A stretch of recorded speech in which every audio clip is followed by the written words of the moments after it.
Hello friends, study class 0.2 में आपका स्वागत है। I am Sonu. दोस्तों, हमने पिछले वीडियो में बात किया था प्रागैतिहासिक काल। इस वीडियो में बात करेंगे सिंधु सभ्यता। रेडियो कार्बन C14 जैसे नवीन विश्लेषण पद्धति के द्वारा सिंधु सभ्यता की सर्वमान्य तिथि 2400 ईसा पूर्व से लेकर के 1700 ईसा पूर्व मानी गई है और इसका विस्तार त्रिभुजाकार है। तो रेडियो कार्बन C14 जैसी नवीन विश्लेषण पद्धति के द्वारा सिंधु सभ्यता की सर्वमान्य तिथि 2400 ईसा पूर्व से 1700 ईसा पूर्व मानी गई है और इसका विस्तार त्रिभुजाकार है। नोट: तिथि निर्धारण की कार्बन 14 C14 की खोज अमेरिका के प्रसिद्ध रसायन शास्त्री B.F. लीवी द्वारा 1946 में की गई थी। इस पद्धति में जिस पदार्थ में कार्बन 14 की मात्रा जितनी ही कम रहती है उतनी ही प्राचीन मानी जाती है। सिंधु सभ्यता की खोज 1921 में राय बहादुर दयाराम साहनी ने की। सिंधु सभ्यता की खोज किसने की? राय बहादुर साहनी ने। कब किया? 1921 में किया। सिंधु सभ्यता को आदि ऐतिहासिक माने प्रोटो हिस्टोरिक अथवा कांस्य युग में रखा गया है। इस सभ्यता के मुख्य निवासी कौन थे? द्रविड़ एवं भूमध्य सागरीय थे। सर जॉन मार्शल भारतीय पुरातत्व सर्वेक्षण विभाग के तत्कालीन महानिदेशक थे। तो सर्वेक्षण विभाग के तत्कालीन महानिदेशक कौन थे? Sir John Marshall.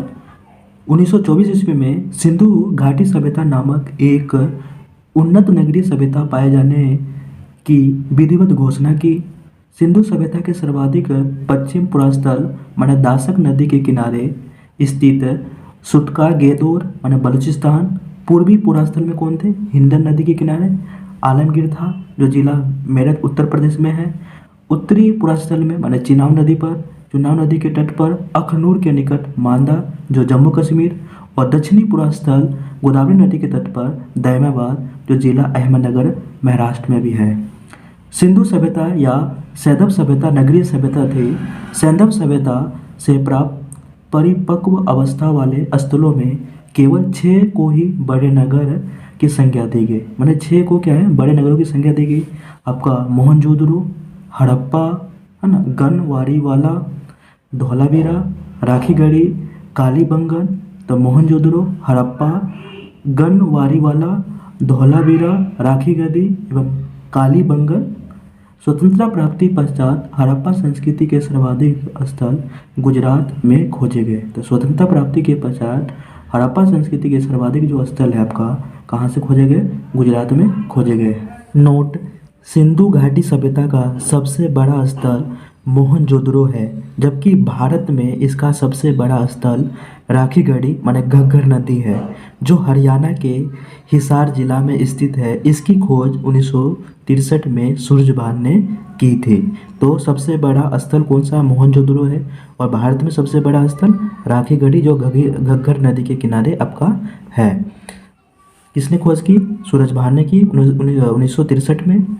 लोथल एवं सुतकोटदा सिंधु सभ्यता का क्या था? बंदरगाह था। जूते हुए खेत और नक्काशीदार ईंटों के प्रयोग का साक्ष्य कहाँ से मिला है? कालीबंगन से प्राप्त हुआ है। मोहनजोदड़ो से प्राप्त स्नानागार संभवतः सैंधव सभ्यता की सबसे बड़ी इमारत है। तो स्नानागार सैंधव सभ्यता की सबसे बड़ी इमारत है। इसके मध्य स्थित स्नान कुंड जो 11.88 मीटर लंबा, 7.01 मीटर चौड़ा, 2.43 मीटर गहरा था। तो 11.88 मीटर क्या था? लंबा था। 7.01 मीटर चौड़ा था और 2.43 मीटर क्या था दोस्तों? गहरा था। अग्निकुंड लोथल एवं कालीबंगन से प्राप्त हुआ है। अग्निकुंड कहाँ से प्राप्त हुआ है? लोथल एवं कालीबंगन से प्राप्त हुआ है। मोहनजोदड़ो से प्राप्त एक सील पर 3 मुख वाले देवता, एक सील पर 3 मुख वाले देवता माने पशुपति नाथ की मूर्ति मिली है। उनके चारों ओर जैसे आपका हाथी, गेंडा, चीता एवं भैंसा, है ना, विराजमान है। तो सील पर 3 मुख्य देवता मिला है ना। पशुपति नाथ की मूर्ति मिली है। उसके चारों ओर क्या है? हाथी है, गेंडा है, चीता है एवं भैंसा क्या है? विराजमान है। मोहनजोदड़ो से नर्तकी के कांस्य की मूर्ति मिली है। मोहनजोदड़ो से क्या मिला है? नर्तकी के कांस्य मूर्ति मिली है। हड़प्पा की मोहरों पर सबसे अधिक एक श्रृंगी पशु का अंकन मिलता है और यहाँ से प्राप्त एक आयताकार क्या मिली है, मोहर पर स्त्री के गर्भ से निकलता पौधा दिखाया गया है। तो एक आयताकार मोहर मिला है जो स्त्री के गर्भ से निकलता पौधा दिखाया गया है। मनके बनाने के कारखाने कहाँ से मिला है, लोथल से एंड चनहुद्रो से मिले हैं। सिंधु सभ्यता की लिपि भाव चित्रात्मक है। उसकी लिपि कैसी है, सिंधु सभ्यता की भाव चित्रात्मक है। यह लिपि दाई से बाई ओर लिखी जाती है। तो दाई से क्या लिखी जाती है, बाई ओर लिखी जाती है। जब अभिलेख एक से अधिक पंक्तियों का होता था तो पहली पंक्ति दाई से बाई और दूसरी बाई से दाई ओर लिखी जाती थी। नोट, लेखन कला की उचित प्रणाली विकसित करने वाली पहली सभ्यता सुमेरिया की सभ्यता थी। तो लेखन कला का उचित प्रणाली विकसित करने वाली कौन सी पहली सभ्यता था, सुमेरिया की सभ्यता थी। सिंधु सभ्यता के लोगों ने नगरों तथा घरों के विन्यास के लिए ग्रीक पद्धति अपनाई। सिंधु सभ्यता के लोगों ने नगरों तथा घरों के लिए कौन सी पद्धति अपनाई, ग्रीक पद्धति अपनाई। घरों के दरवाजे और खिड़कियां सड़क की ओर न खोल करके पिछवाड़े की ओर खोलते थे। माने जो सड़क की ओर जो खिड़कियां हैं वो नहीं खोलते थे, है ना, घर के जो पीछे की ओर खोलते थे। केवल लोथल नगर के घरों के दरवाजे मुख्य सड़क की ओर खुलते थे। केवल लोथल नगर के जो घर थे आपके वो दरवाजे के मुख्य की ओर खुलते थे। सिंधु सभ्यता में मुख्य फसल क्या थे आपके, गेहूँ थे, जौ थे, है ना, मुख्य फसल गेहूँ और जौ।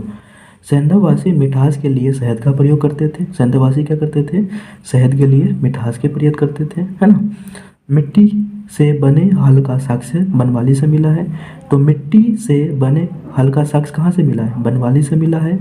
रंगपुर एवं लोथल से चावल के दाने मिले हैं। तो रंगपुर एवं लोथल से क्या मिले, चावल के दाने मिले हैं जिनसे धान की खेती होने का प्रमाण मिलता है ना। रंगपुर से जो चावल के दाने मिले तो लगता है कि वहीं पर खेती हुआ होगा, धान की का प्रमाण मिलता है। चावल के प्रथम साक्ष्य लोथल से ही प्राप्त हुए हैं। तो चावल के प्रथम साक्ष्य कहाँ से मिले आपको, लोथल से प्राप्त हुए हैं।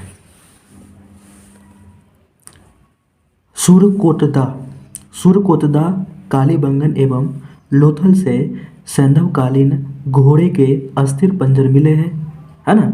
तो सुरकोटदा और कालीबंगन से क्या मिले, घोड़े के अस्थिर पंजर मिले हैं।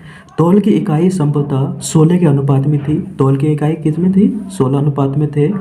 सैंधव सभ्यता के लोग यातायात के लिए 2 पहिए एवं 4 पहिए वाली बैलगाड़ी या भैंसा गाड़ी का उपयोग करते। तो सैंधव सभ्यता के लोग क्या करते थे, यातायात के लिए 2 पहिए वाली, 4 पहिए वाली, है ना, बैलगाड़ी या भैंसा गाड़ी का उपयोग करते थे। मेसोपोटामिया के अभिलेखों में वर्णित मेलुहा शब्द का अभिप्राय सिंधु सभ्यता से है। तो मेसोपोटामिया के अभिलेख में वर्णित क्या देखा, मेलुहा। जो मेलुहा शब्द का अभिप्राय क्या होता है, सिंधु सभ्यता से ही है। संभवतः हड़प्पा संस्कृति का शासन वणिक वर्ग के हाथों में था। तो हड़प्पा संस्कृति का शासन किसके था, वणिक वर्गों के हाथों में था। अब दे रखा है कि सिंधु काल में विदेशी व्यापार, मतलब सिंधु काल में क्या होता है, विदेशी व्यापार भी होता था। आयातित वस्तुएं और प्रदेश, तांबा कहाँ से आता था, खेतड़ी से, बलूचिस्तान से, ओमान से। चांदी अफगानिस्तान से, ईरान से। सोना कर्नाटक से, अफगानिस्तान से, ईरान से। टीन अफगानिस्तान से, ईरान से। गोमेद सौराष्ट्र से। लाजवर्ड मेसोपोटामिया से। सीसा ईरान से, है ना। सैंधव सभ्यता के प्रमुख स्थल, नदी उत्खनन एवं वर्तमान स्थिति। प्रमुख स्थल, नदी स्थिति और उत्खनन करता। पहला आपका दे रखा है हड़प्पा, रावी, पाकिस्तान के पंजाब प्रांत का साहिवाल जिला। दयाराम साहनी 1921 में, माधव स्वरूप वत्स 1926 में, व्हीलर 1946 में। दूसरा आपका दे रखा है मोहनजोदड़ो, सिंधु पाकिस्तान के सिंध प्रांत का लड़काना जिला। राखालदास बनर्जी 1922 में, मैके 1927 में, व्हीलर 1930 में। चनहुद्रो माने सिंध प्रांत पाकिस्तान, नवाब शाह जिला। मैके 1925 में, NG मजुमदार 1931 में। कालीबंगन घग्गर राजस्थान का हनुमानगढ़ जिला। अमला नंद घोष 1951 में। वी लाल एवं वी के थापर 1961 में। पांचवा कोट डीजी, है ना, कोट डीजी माने सिंध प्रांत का खैरपुर स्थान। फजल अहमद 1953 में। छठा आपका रखा है कि रंगपुर माने मादर, गुजरात का कठियावाड़ जिला। रंगनाथ राव 1953 से 1954, रोपड़ सतलज पंजाब का रोपड़ जिला, जगदत्त शर्मा 1953 से 1956, लोथल भोगवा गुजरात का अहमदाबाद जिला, रंगनाथ राव 1954, है ना 1954, आलमगीरपुर हिंदन उत्तर प्रदेश का मेरठ जिला, जगदत्त शर्मा 1958, है ना। सुतकांगे दौर मने दासक पाकिस्तान के मकरान में समुद्र तट के किनारे, ओरेल स्टाइन 1927 में, बनमाली रंगोई हरियाणा का हिसार जिला, रविंद्र सिंह बिष्ट 1974, धौलावीर लूनी गुजरात के कच्छ जिला, J.P. जोशी 1967 से 1968, रविंद्र सिंह बिष्ट 1990 से 1991, सोतकाह सादिकोर द बलूचिस्तान, जॉर्ज डेल्स 1962, है ना, जॉर्ज डेल्स 1962। तो एक बार फिर से रिविजन कर लेते हैं। हड़प्पा रावी दयाराम साहनी, मोहनजोदड़ो सिंधु दखलदास बनर्जी, चंद्रगुप्त सिंधु बैके, कालीबंगन घग्गर अमलानंद घोष, है ना, कोटदी सिंधु फजल अहमद, रंगपुर मादर रंगनाथ राव, है ना, रोपड़ सतलज जगदत्त शर्मा, लोथल भोगवा, है ना, रंगनाथ राव, आलमगीरपुर हिंदन जगदत्त शर्मा, सुतकाय दौर दासमक जैसे ओरेल स्टाइन, उसके बाद देखा है आपका बनमाली रंगोई रविंद्र सिंह बिष्ट, है ना, धौलावीरा लूनी गुजरात के कच्छ जिला है आपका J.P. जोशी, एंड सोतकाह सादिकोर जॉर्ज डेल्स 1962। सैंधववासी सूती एवं ऊनी वस्त्रों का प्रयोग करते थे। तो सैंधववासी सूती और ऊनी वस्त्रों का क्या करते थे, प्रयोग करते थे। मनोरंजन के लिए सैंधववासी मछली पकड़ना, शिकार करना, पशु पक्षियों को आपस में लड़ाना, है ना, चौपड़ और पासा खेलना आदि साधनों का प्रयोग करते थे। सिंधु सभ्यता के लोग काले रंग के डिजाइन किए हुए लाल मिट्टी के बर्तन बनाते थे। सिंधु घाटी के लोग तलवार से परिचित नहीं थे, है ना, तलवार से परिचित नहीं थे। कालीबंगन एकमात्र हड़प्पा कालीन स्थल था जिसका निचला शहर सामान्य लोगों के रहने के लिए, है ना, हेतु था। तो क्या लिखा है कि कालीबंगन एकमात्र हड़प्पा कालीन स्थल था जिसका निचला शहर सामान्य लोगों के रहने हेतु भी किले से घिरा हुआ था। कालीबंगन का अर्थ होता है काली चूड़ियाँ। यहाँ से पूर्व हड़प्पा स्तरों के खेत जोते जाने और अग्नि पूजा की प्रथा के प्रमाण मिले हैं। पर्दा प्रथा, है ना, पर्दा प्रथा और वेश्यावृत्ति सैंधव सभ्यता के प्रचलित ही। शवों को जलाने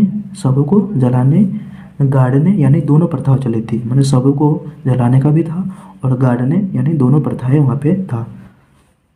हड़प्पा में शवों को दफनाने का था। हड़प्पा में क्या करते थे, शवों को दफनाते थे, जबकि मोहनजोदड़ो में जलाने की प्रथा थी। मोहनजोदड़ो में क्या करते थे, शवों को जलाया जाता था, वो विद्वान थी, है ना। लोथल एवं कालीबंगा में युग्म समाधियाँ मिली। तो आपका दे रखा है कि लोथल एवं कालीबंगा में क्या है, आपका युग समाधियाँ मिली है ना। लोथल और कालीबंगा में क्या दे रखा है कि युग समाधियाँ मिली हैं। सैंधव सभ्यता के विनाश का संभवतः सबसे प्रभावी कारण क्या था, बाढ़, है ना। सैंधव सभ्यता के विनाश का सबसे प्रभावी कारण क्या था, बाढ़। और आग में पकी हुई मिट्टी को क्या बोलते थे, टेराकोटा। आग में पकी हुई मिट्टी को क्या बोलते थे, टेराकोटा कहा जाता है। पिगट ने हड़प्पा एवं मोहनजोदड़ो को एक विस्तृत साम्राज्य की जुड़वा राजधानी ने कहा है। पिगट ने हड़प्पा एवं मोहनजोदड़ो को एक विस्तृत साम्राज्य की जुड़वा राजधानी कहा है। सिंधु सभ्यता के लोग धरती को उर्वरता की देवी मान करके उसकी पूजा करते थे, है ना। धरती को क्या मानते थे, उर्वरता की देवी, उसकी क्या करते थे, पूजा करते थे। वृक्ष पूजा एवं शिव पूजा के प्रचलन के साक्ष्य भी मिले हैं, है ना, और सिंधु सभ्यता से मिलते हैं। तो वृक्ष पूजा के, शिव पूजा के साक्ष्य मिले कहाँ से, सिंधु सभ्यता से मिले हैं। स्वास्तिक चिन्ह संभवतः हड़प्पा सभ्यता की देन है और इस चिन्ह से सूर्योपासना का अनुमान लगाया जाता है। मैंने स्वास्तिक चिन्ह से क्या लगाया जाता है, सूर्योपासना का अनुमान लगाया जाता है। सिंधु घाटी के नगरों में किसी भी मंदिर के अवशेष नहीं मिले हैं। तो सिंधु घाटी के नगरों में किसी भी मंदिर के अवशेष नहीं मिले हैं। सिंधु सभ्यता में मातृ देवी की उपासना सर्वाधिक क्या थी, प्रचलित थी। पशुओं में कुबड़ वाला सांड इस सभ्यता के लोगों के लिए क्या था, विशेष पूजनीय था।